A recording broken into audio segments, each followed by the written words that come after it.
Vocês perceberam a semelhança com o limite de funções? Eu acho que, se você lembrar do estudo de limite de funções, você vai ver que a definição tem a mesma estrutura lógica. Exatamente o mesmo conceito. Por que isso é importante para a gente? Porque isso nos mostra que as operações que são válidas nesse contexto são as mesmas que você podia fazer com limites. O que nos poupa de um monte de trabalho. Eu não vou precisar ficar escrevendo na lousa todos os teoremas de limites que vocês já trabalharam quando vocês estudaram o limite de funções. São exatamente os mesmos.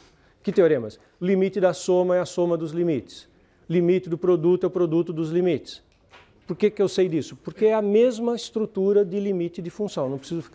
Não vou ficar repetindo toda essa lista de propriedades operatórias que vocês já conhecem. Eu vou me deter em falar de 2 ou 3 que são novidades, propriedades operatórias que só valem para sequências e que não eram verdadeiras para funções. Agora eu vou falar de uma propriedade que é importantíssima, é a que a gente, com certeza, maior quantidade de vezes vai usar para calcular limite de sequências. Eu vou conectar limite de sequências com limite de funções. E a hora que eu fizer isso, aí todas as técnicas de limite de funções vão poder ser importadas para limites de sequências. Isso vai ser fortíssimo para a gente. Então, deixa eu organizar isso. Então, isso é um teorema.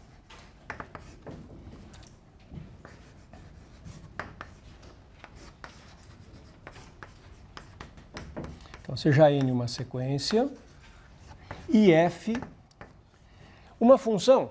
Nesse enunciado que eu vou colocar aqui, eu vou colocar de 1 a mais infinito, cujo domínio vai de 1 a mais infinito.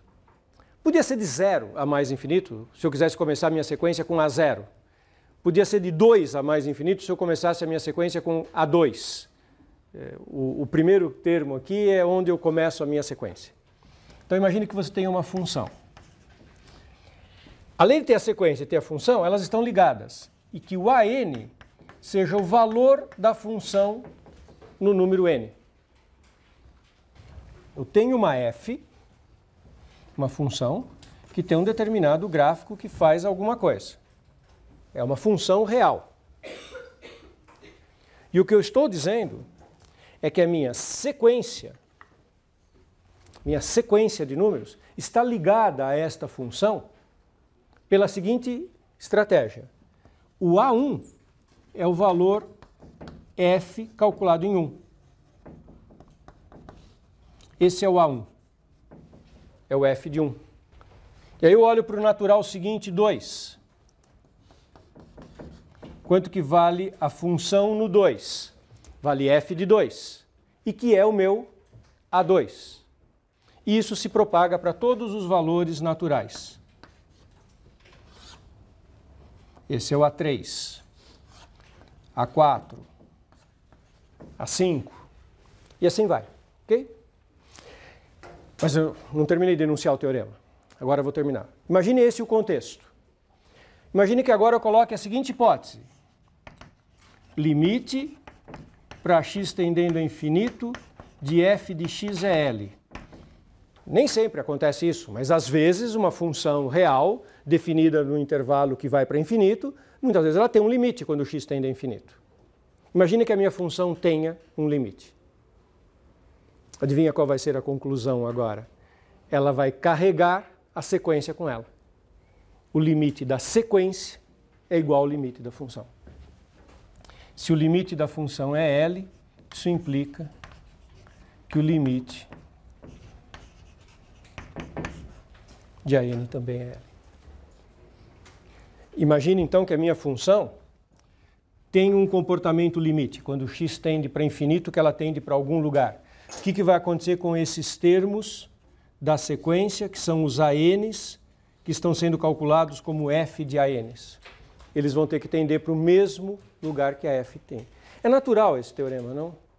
Se a f, que ela é da variável real, se a f, que carrega todos os valores de x, tem um limite L quando o x tende para infinito, só os pontos da sequência sobre o gráfico, os ANs sobre o gráfico, que são pontos isolados sobre o gráfico, também têm que ser carregados para esse mesmo valor.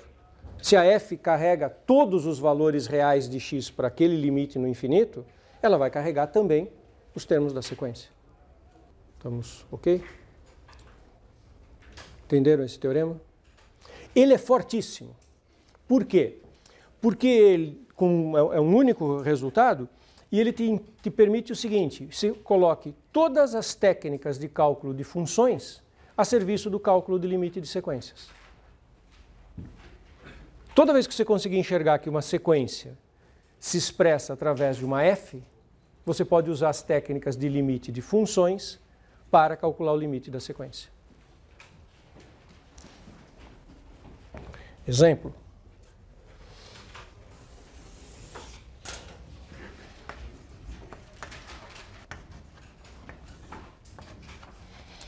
A n é a sequência dada por ln de n sobre n. Ln, logaritmo neperiano, logaritmo de Bézier, que é o logaritmo mais importante que tem, é o que aparece com frequência na natureza. N maior ou igual que 1.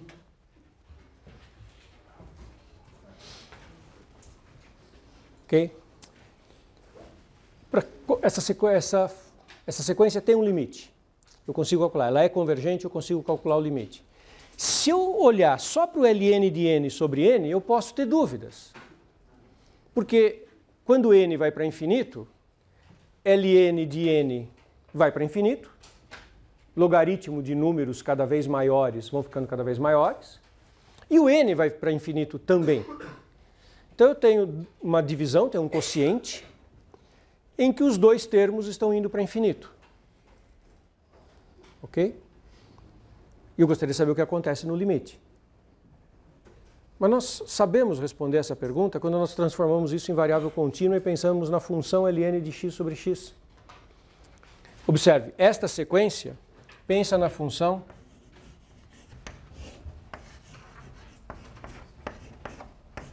ln de x sobre x. Agora, função de variável contínua. Estamos no contexto dos primeiros cursos de cálculo que você fez. Olha para essa função.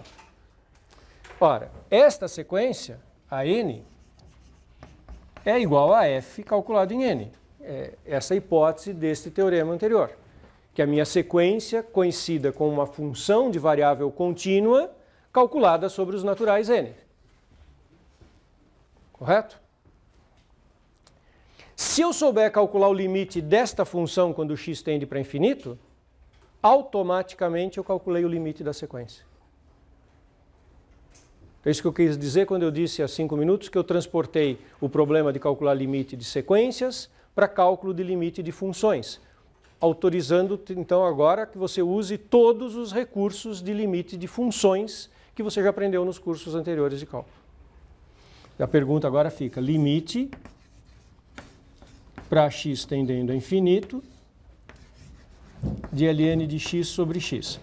Bom, quem tem memória boa, muita experiência, já sabe qual é a resposta. Sabe comparar a velocidade de crescimento do logaritmo com o polinômio. Mas pode ser que alguém não se lembre da resposta. Ótimo. Técnicas de cálculo de limite. Vamos calcular aquele limite. Limite para x tendendo a infinito de ln de x sobre x. Mais infinito sobre mais infinito. Isso é o que nós chamamos em matemática de uma indeterminação. Qual é o teorema que se aplica agora? Teorema de L'Hopital. E pronto. Para calcular o limite da função é teorema. Não existe um teorema de L'Hopital para sequências. O teorema de L'Hopital envolve derivadas. Para fazer derivadas, eu preciso fazer variável contínua. Eu não posso derivar a sequência. Não existe teoria de derivada de sequências. Mas eu remeto com este resultado anterior o estudo do limite de sequências para o estudo de limite de funções. E esse já está feito. Eu não preciso fazer nada de novo. Usando o teorema de L'Hopital. Lembra que no teorema de L'Hopital não é para derivar o quociente, não. Né? Você não vai fazer a derivada do quociente. Você vai derivar a função de cima, vai derivar a função de baixo. Então, derivando o logaritmo, 1 sobre x. Derivando o x, 1. E essa, quando x tende a infinito, o limite é 0. E, portanto, a conclusão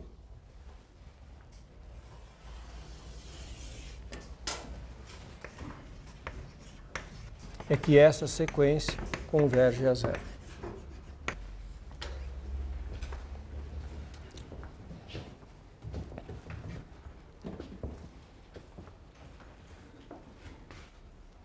Tudo bem, turma? Estamos avançando? Cuidado! O teorema é só uma implicação. Às vezes, a sequência pode ter um limite e a função não. Ou, em outras palavras, né, linguagem matemática, não vale a recíproca. Você pode ter uma sequência que tem limite, mesmo a função em questão não tendo limite. Vejamos um exemplo disso. Isso é bem simples, mas é importante chamar a atenção.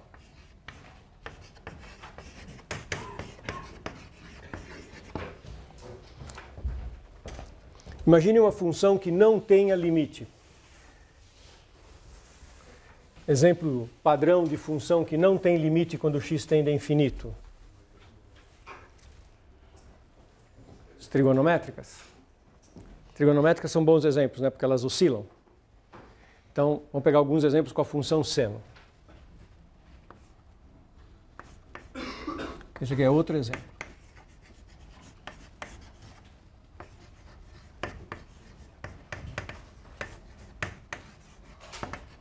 Então, nós sabemos disso. Não existe o limite para x tendendo ao infinito de seno de x.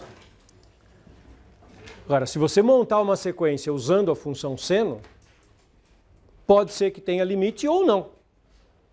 Porque não dá para concluir, porque a seno não tem limite, que qualquer coisa que eu faça com ela não tenha limite. Por exemplo,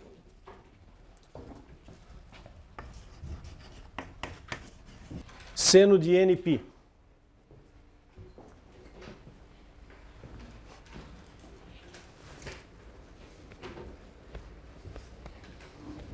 Seno de nπ é um jeito estranho de escrever que sequência? Sequência nula, né? Todos os termos são zero. Então ela tem limite. Converge para zero. Não é porque a função seno não tem limite quando o x tende a infinito, que qualquer sequência que eu escolha sobre o seno vai para zero. Eu escolhi exatamente as raízes da função seno e isso tem limite. Essa sequência converge a zero.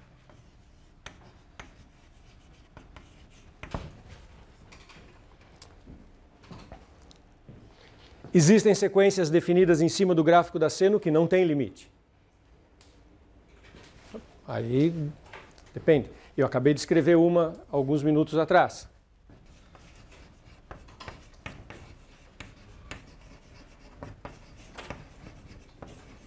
Seno de nπ sobre 2 é aquela que oscila.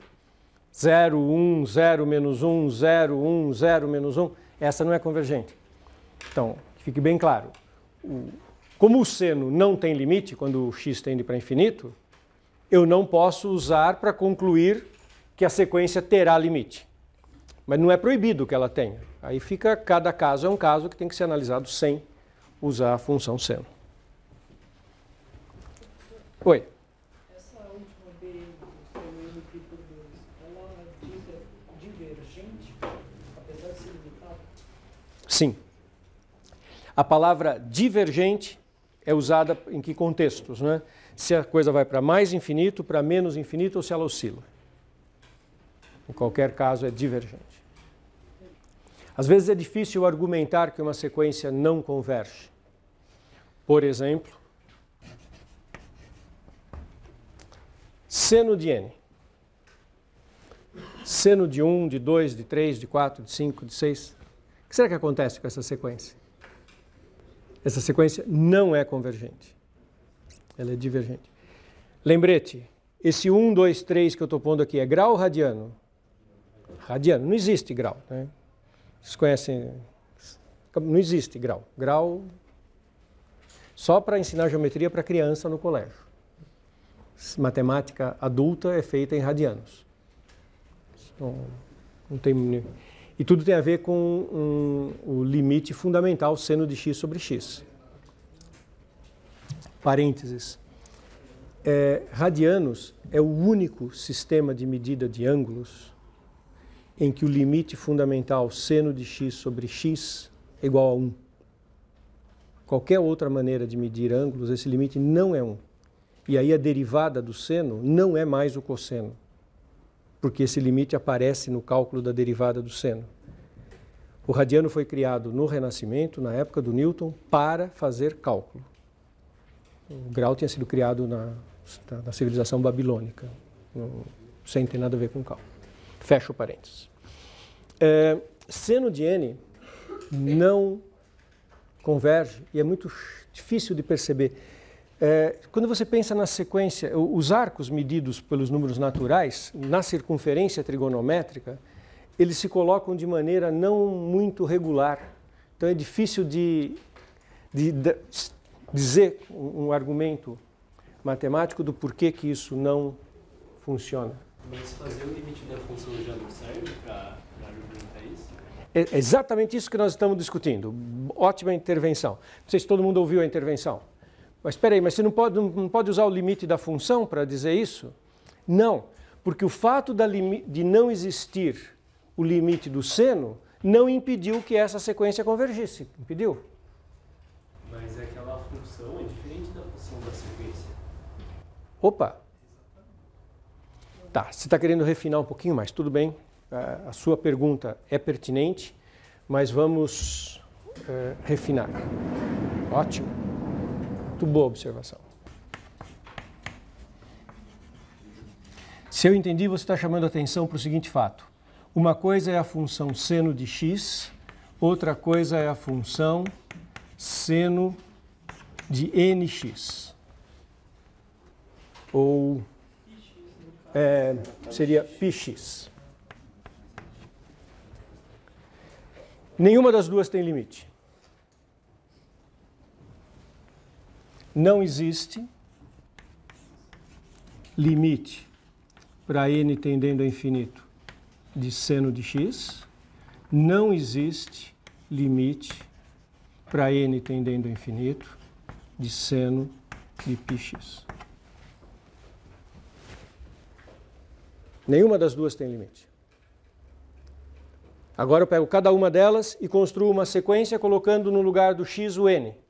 Então eu construo a sequência AN seno de πn, para usar a mesma notação da outra luz. E eu construo a sequência CN seno de n. Peguei as duas funções, nenhuma das duas tem limite, coloquei n no lugar do x em cada uma delas e construí duas sequências. Ok? O teorema diz que se tem limite a função, a sequência tem limite. E não diz nada quando a função não tem limite. Quando a função não tem limite, o teorema não afirma nada. E podem acontecer as duas coisas. Nesses dois casos, a função não tem limite, e no caso da sequência AN, a sequência tem limite, porque ela é constantemente nula, converge a zero, e no caso da CN, ela não tem limite. A lógica do teorema está bem clara? Por que a CN não tem limite? Essa que eu estava dizendo que é um pouco mais sofisticada a redação. Observem o seguinte.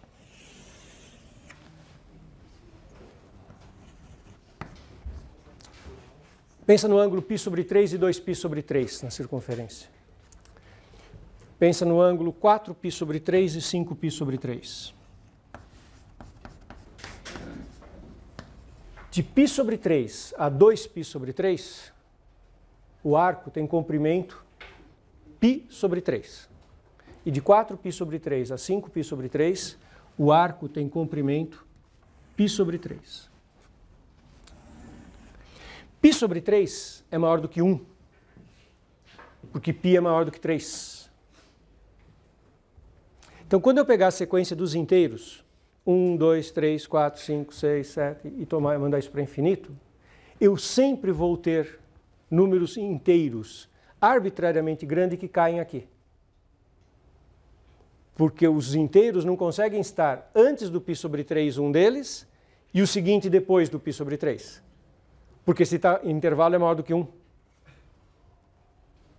Então, quando eu pegar a sequência dos inteiros, os números naturais, 1 radiano está aqui, 2 radianos, 3 radianos,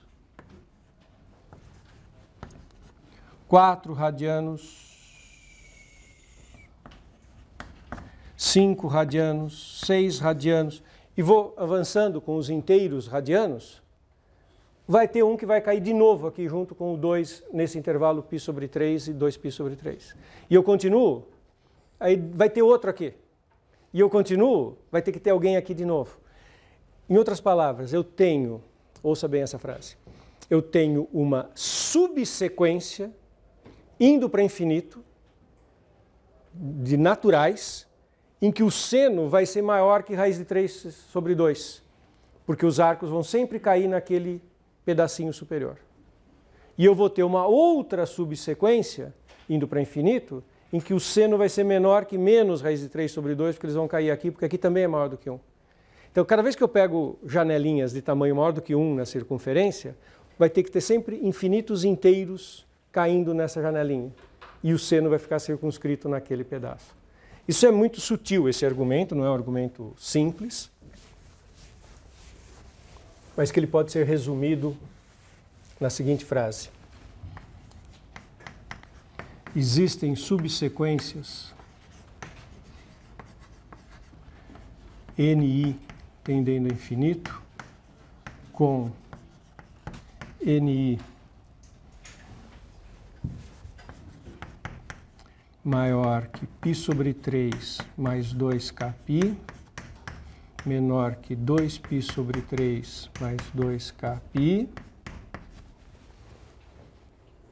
Então, são números naturais indo para infinito, em que eles sempre caem entre esses dois arcos, em alguma volta, por isso que tem o 2kπ, porque é em alguma volta lá para frente.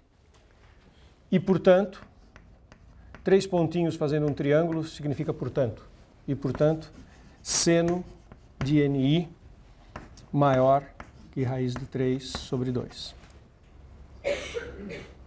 Também existe NJ tendendo a infinito com NJ maior que 4π sobre 3 mais 2kπ, menor que 5π sobre 3 mais 2kπ, e seno de NJ menor que menos raiz de 3 sobre 2. Então, esta sequência não pode convergir para nada, porque ela tem uma subsequência que está sempre maior que raiz de 3 sobre 2 e uma outra que está sempre menor que menos raiz de 3 sobre 2. Não tem como ela se aproximar de nenhum valor finito fixo. É muito sutil esse argumento, né? Não é um argumento fácil de lidar. Mas é importante a lógica do teorema, como nós estávamos conversando.